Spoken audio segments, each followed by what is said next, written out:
السلام عليكم، كي دايرين؟ مزيانين بخير؟ نتمنىكم تكونوا بخير وعلى خير. مرحبا بكم فيديو جديد ديالي. اللهم صل وسلم وبارك على سيدنا محمد وعلى آله وصحبه أجمعين. اليوم جيت نشارك معاكم الطريقة ديالي في البصارة، طريقة مختلفة كتجي زوينة بزاف بزاف. بقاو معايا في الفيديو تشوفوا الطريق. هنا عندي الجلبان، وهنا عندي 6 تاع الفصوص تاع الثوم، هنا عندي قزبر معدنوس، شويه قزبر وشويه معدنوس، عندي واحد البصيله هذه حتى هي نقطعها. هذه طريقه مختلفه على العاده، الصراحه كتجي زوينه بزاف بزاف. هنايا غادي ندير كلشي خطره وحده. هنا العطريه ديالي، هنا عندي شويه ابزار، شويه سكينجبير وشويه خرقوم.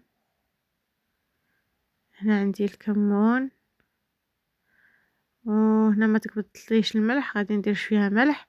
وهنا عندي شويه زيت الزيتون وشويه زيت الروميه. هنا غادي نديرهم فوق البوطه، خليهم يتقلاو شويه.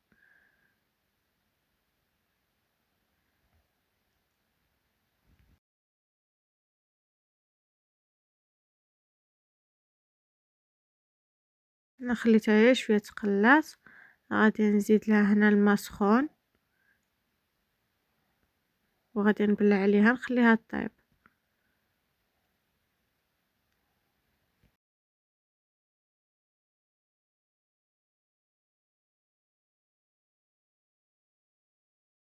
هنا من بعد ما حليتها صافي طابت لي، هنايا جات على هذا الشكل.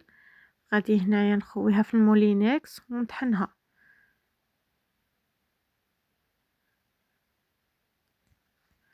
باش ديك البصله والجلبان ديالي كلشي يطحن، ما يبقاوش هكاك محببه البصاره ديالنا. هنا جات على هذا الشكل.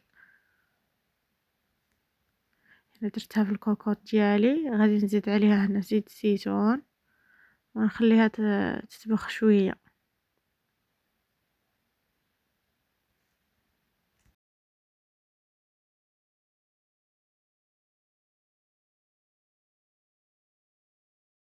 هنا انا البصاره ديالي غادي نرافقها مع البطاطا سلطه. هنايا غادي نقشر البطاطا.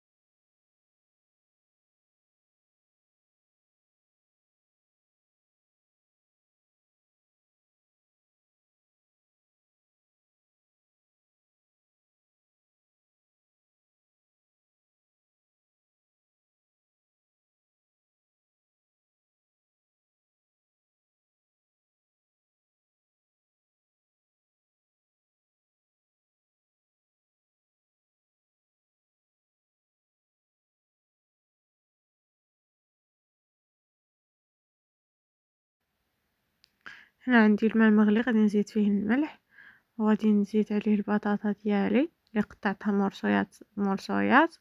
هنا من بعد ما تسلقت لي وبردت لي البطاطا، هنا غادي نجيب ما طيفشه وحتى هي غادي نقطعها.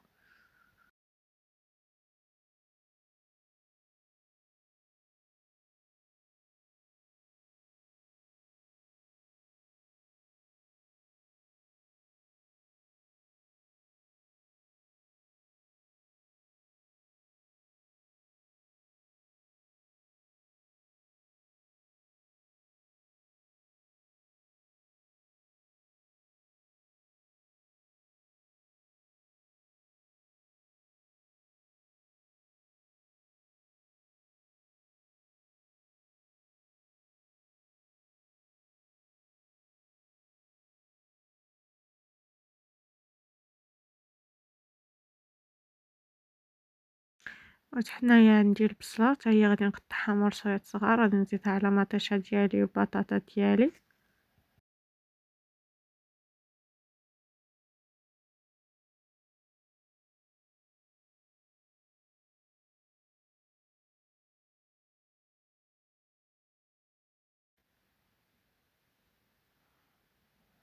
هنا غادي ندير شويه ملح، شويه زيت وشويه خل، ونخلط البطاطا ديالي، نخلط السلطه ديالي.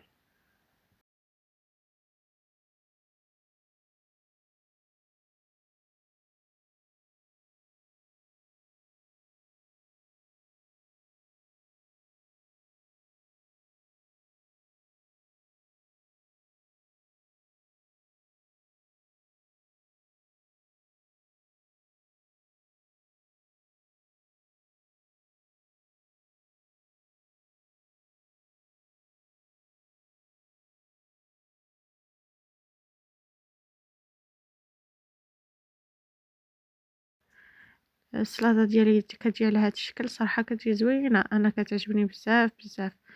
هنا صافي غادي نحط البصاره ديالي وجدت، غادي نحطها. صراحه كتجي زوينه، كتجي زوينه احسن من الطريقه العاديه. هنا غادي نزيد عليها شويه كمون من الفوق وشويه سودانيه.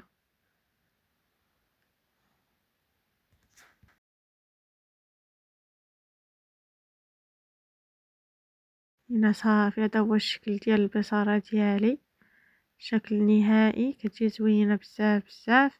وهنا السلطه ديالي جات على هذا الشكل. نتمنى يكون عجبكم الفيديو، ما تنساوش اللي عجبوا الفيديو ديالي خليو لي واحد جيم وكومونتير، واللي ما ابونيش معايا يتابونوا. شكرا لكم بزاف بزاف.